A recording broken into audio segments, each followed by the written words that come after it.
Hey, it's me, MLB. Here is chapter 79 of Takedown, and this one is titled Part of the Team. Don't be silly. I'm glad that you're okay, but you live and learn. Sometimes life hands you experiences just to help you grow as a person, Magata said, placing a hand on your shoulder and smiling at you. And look how far you've come. You've probably had to work really hard to get to this point. I'm proud. It was as if you had never been validated in your entire life. Suddenly, being praised after having had Hansu tell you off the whole time awoke something inside you, and you teared up and looked at him. An? He asked softly when he saw your eyes welling up. Thank you, he said with a wobbly chin. I have been working really hard and it was at that point you burst into tears, unable to hold your emotions back. He grabbed you into a hug and pulled your body against his. You've done so well, he said softly. I look forward to fighting alongside you. This made you sob even harder, and after getting yourself together again, you stepped back and wiped your eyes. Those were some badass moves, On said to you, stepping forwards. How many skills do you have? I only have 4, but I'm working on making them really strong, you said. I started on level 1, and have been fighting my way through each level. Which level did you get up to before we started the mission? Butterfly asked you. Level 7. The Red Bear level, you replied. I kinda ran into a bit of trouble on that level. What do you mean? Magata asked you. I went through the town area and got stopped by a beast tamer named Grizzly. Grizzly? On and Butterfly said at the same time. Yeah, he said he knew you and something about a rat merchant. Oh my god, it haunts me to this day, On groaned, dropping her forehead to her open palm. Butterfly patted her on the back and he gave them a quizzical look but continued on. Well, I kicked his bear's ass though, so he wasn't too impressed. You took on his bear? Magata asked with surprise.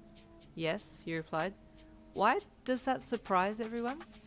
Well, I mean, usually people would fight player v player, or beast v beast, but it's rare that it's player v beast. Magata rubbed his chin thoughtfully. I'm surprised he stopped you, Butterfly said. Was there a reason? Oh, yes, he thought I was a beast tamer. Wait, give me a second, you said, stepping back and calling for your horse. Aegir, come! Suddenly the air thickened as water swirled in from all directions, a soft whinny from a horse accompanying it as Aegir was built before the very eyes of your awestruck team members. As the last piece of the watery puzzle fell into place, you put your hand onto your water stallion's shoulder and patted him with a grin on your face. This is my horse, you said with a smile. His name is Aegir.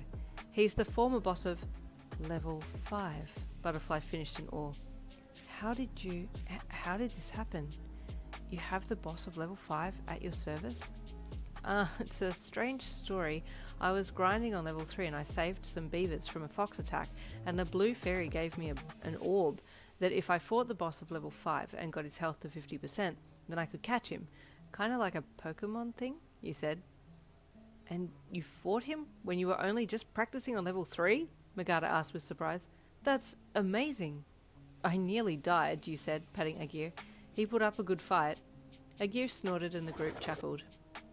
Well, let's walk and talk then. Will Aegir let me ride on him with you? Magata asked. Oh, I'm sure he will. He does as I ask and has been there for me through thick and thin, so I'm sure that he'll be okay. Right, Gear? You looked at your steed and rubbed his neck lovingly. Magata saw the look in your eye and smiled to himself. She seems a lot more peaceful overall. She's made memories by herself in-game, she's learned new things, and has made new friends.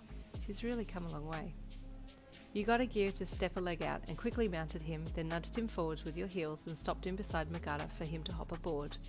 With a little difficulty and help from Butterfly, your combat mage finally managed to get on top and clung to you as you urged your stallion forwards, while Butterfly and On walked behind. We'll swap, I promise, you called back to them as you picked up the pace and trotted on with Magata.